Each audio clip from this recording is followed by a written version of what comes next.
Europe 1, 6h46, l'heure d'ouvrir le kiosque de Thomas Soto. Dieudonné, suite et fin, c'est la question que posent beaucoup de vos quotidiens ce matin. L'étau se resserre, explique le Dauphiné, après la circulaire de Manuel Valls, circulaire qui doit ouvrir la voie à une interdiction de ses spectacles. Dieudonné, silence, s'interroge la Provence en une. Rideau pour Dieudonné, demande Sud-Ouest. Libération lui consacre ses 8 pages sur Dieudonné et décrypte le business de Dieudonné. Une petite entreprise prospère. C'est aussi l'occasion de relire sa propre définition de la quenelle, vous savez, son fameux geste fétiche. Voilà donc ce qu'en disait l'ex-humoriste au journal en 2009. L'idée de glisser ma petite quenelle dans le fond du fion du sionisme est un projet qui me reste très cher. Fermez les guillemets. Bon, rassurez-nous, Thomas, il n'y a quand même pas que du Dieudonné partout dans la presse ce matin. Non, et heureusement, j'ai envie de dire. Le Télégramme, par exemple, s'inquiète des ravages des flots en furie, allusion à ces tempêtes qui ont abîmé le littoral breton. L'Humanité fait de la politique avec en une rose franchement fanée qui ne ressemble plus à rien, et les épines sont pour François Hollande, un président socialiste sans socialisme, le chef de l'État accusé d'être plus libéral que jamais. Julie, oui. Est-ce que vous savez combien il existe de Julie Leclerc dans le monde ? Beaucoup trop.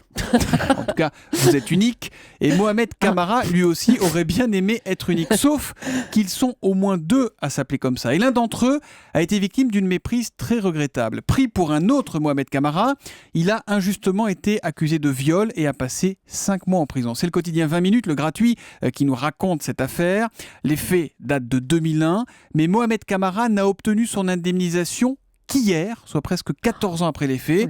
Il va toucher 45 000 €. Alors j'ai fait les comptes, ça fait à peine 294 € par jour passé en prison. Le prix d'une nuit dans un grand hôtel, mais évidemment le confort en moins. Et puis il me reste quelques secondes, je vous propose un petit détour par le site de la Tribune de Genève. Le quotidien suisse a trouvé des petits gâteaux hors normes. Ils sont vendus par Carrefour en Argentine. Alors quand on regarde leur composition sur l'étiquette, on s'aperçoit qu'il y a du sucre, de la farine, des œufs, bon tout ça est parfaitement normal. Mais on y trouve aussi, c'est écrit, 12 grammes de cocaïne.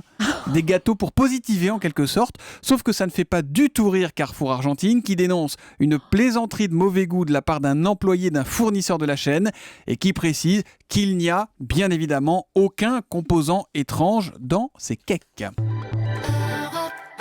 Europe 1, 6h49.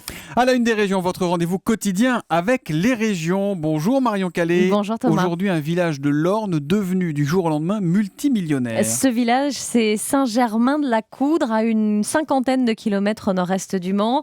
Et si ce village de 826 habitants fait la une de Ouest France, n'est pas pour son église du XIIe siècle ou sa charmante petite mairie. Non, c'est grâce au legs d'un natif de la commune. Un legs colossal, 2 600 000 €. Ça représente 3 années de budget pour la commune qui s'est découverte héritière en octobre 2012 à la mort de cet homme, Raymond Bru, un coiffeur né à Saint-Germain-de-la-Coudre en 1919, installé de longue date à Paris, mais toujours attaché à son village d'origine où il venait voir son frère. Et certains habitants se rappellent dans Ouest France de ses visites. Il venait avec une voiture sans permis, il vivait chichement, apparemment en tout cas, raconte l'un d'eux. Autant dire que la découverte de cet héritage en a surpris plus d'un, même si l'homme ne cachait pas son intérêt pour la bourse. Il a dû faire un gros coup vu le montant, suppose ainsi un autre habitant. Et justement, c'est en partie d'actions dont le village a hérité, mais aussi d'assurance vie, d'un appartement parisien et de 4 maisons, rien que ça. Progressivement, la commune a récupéré l'argent, consacrant 300 000 € à la construction de 3 nouvelles classes dans l'école du village. Un espace au nom du donateur a été ouvert et le bourg sera progressivement réaménagé, de quoi en tout cas largement voir venir. C'est bien en tout cas d'affecter cet argent à la construction de classes d'école, c'est bien, bravo, merci à Raymond Bru donc, et tout ça c'est à lire dans Ouest France aujourd'hui. Merci Marion Calais.